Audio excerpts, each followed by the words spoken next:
Well, welcome back everybody. Today is Saturday, June 8th, and I'm very excited. One of my favorite movies of all time.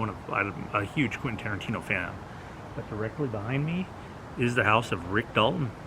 And right there is where Rick Dalton and Cliff Booth would have pulled up, with Cliff driving him from Frank and Musso and Frank's. That's right, in the movie. That's where they would have parked, and there would have been the outcut of Leonardo and his action-packed thriller of one of his famous heyday movies right in the front right there.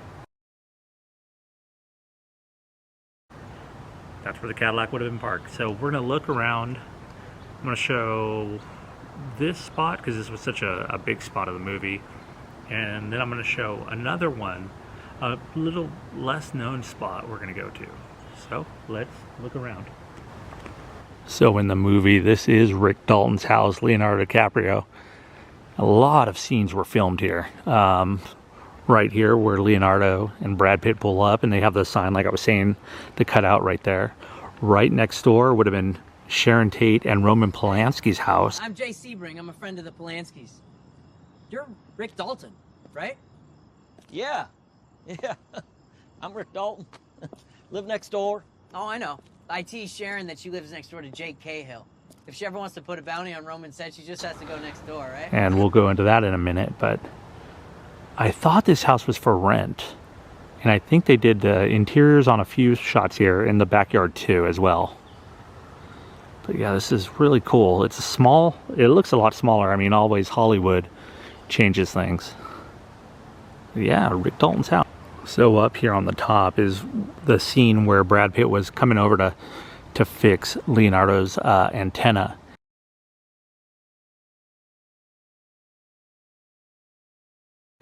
And then right here would have been the house where Sharon Tate, Margot Robbie was. And where do you see this? The Sea-Doos would have been where the ice cream truck parked.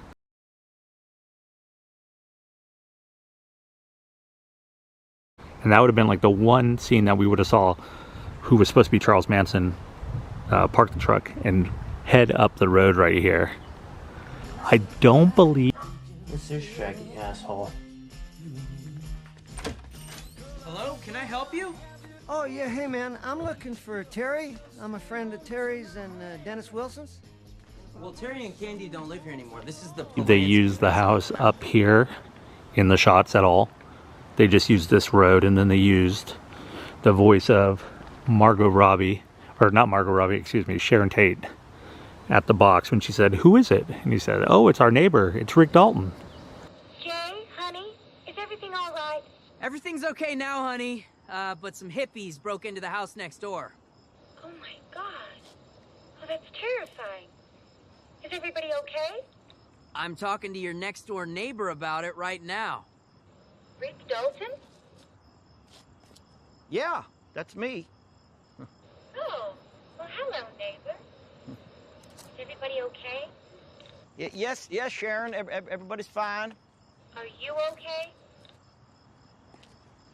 Well, yes, I am. Thank you for asking that. So yeah, the ending of the movie would have been right here. Very, very cool.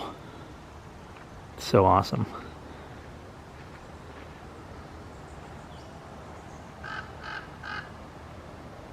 Wow, so much. I love this movie too. A lot of scenes too with Leo and Brad going in and out.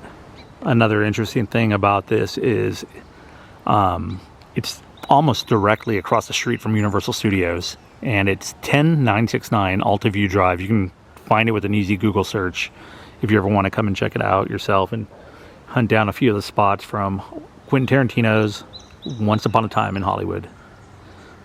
Okay, we're going to head over to the next spot. Sure. Thank you. Oh, hooray! Great, I'll buzz you up.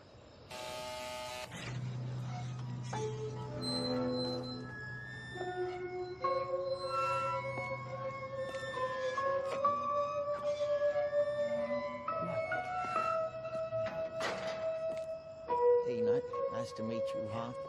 Jay Sebring. Hey, pleasures. Yeah. Pleasure, Jay. Pleasure's all mine. Sounds like you had a hell of a night. You have no idea. Neighborhood ain't what it used to be. Since we're doing a Once Upon a Time in Hollywood day, I thought we'd stop in off Riverside Drive and head over to Bob's Big Boy, the classic Bob's. One of my favorite places to come to. If you've never been, it's right by the studios and right by Warner Brothers. And if you look up here, there he is. He's hiding in the back now. There's Bob, the original. Well, directly behind me, we're on Burbank Boulevard.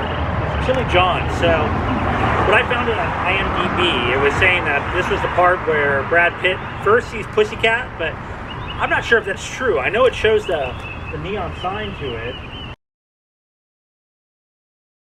And it actually looks like they're closed right now, but this is supposed to be another filming location. So let me show it to you. So here it is. We're on the corner of Keystone and on Burbank Boulevard. And it looks like it might be under new ownership because it is not open on this Saturday. Supposedly, this is where Brad Pitt first sees Pussycat, but I'm not sure about that either. But so at this part of the movie, it shows the day to nighttime in Hollywood in the Valley, turning on all the neon, and it does show Chili John's here. So this part is actually in the movie. I'm not sure if they filmed out front of it, but right here is the part with the neon kicking on. That's pretty cool. So that's the part for sure it's in the movie. And here's El Coyote and a few of the other restaurants that are still around and really easy to find with a Google search. This is going to be a smaller video to Once Upon a Time in Hollywood. Reason being, there's a lot of places and they're all spread out throughout the valley. And with that being said, I know this is a shorter video. I wanted to show Rick Dalton's house mainly. You know, where him and Cliff Booth would always go to in the final scene of the movie, and really a prominent part of Once Upon a Time in Hollywood. Like I said, I'm going to be coming back. I'm going to go all through Hollywood. I'm going to do Bruce and Frank's and all the ArcLight, all the places that they would show, and even over in Century City and those spots as well. So if you know any spots out here or anything about the movie, throw it in and I'll try to make my way by there and show it to you guys too. I do want to try Chili John. I do want to take some home. And as always, thanks for watching. See you next time. To my left is Rick Stunt Double Cliff Booth. Welcome, gentlemen, and thanks for taking the time to visit with us. Well, that's our pleasure, Alan. So, Rick, explain to the audience exactly what it is a stunt double does. Well, actors are required to do a lot of dangerous stuff. Say Jake Cahill gets shot off his horse. Now, can I fall off a horse? Yes, I can. Yes, I have. But say I fall off wrong and I sprain my wrist or I twist my ankle. Now, that can put an undue burden on production because now maybe I can't work for a week. So Cliff here is meant to help carry the load. Is that how you describe your job, Cliff? What, carrying his load? Yeah, that's about right.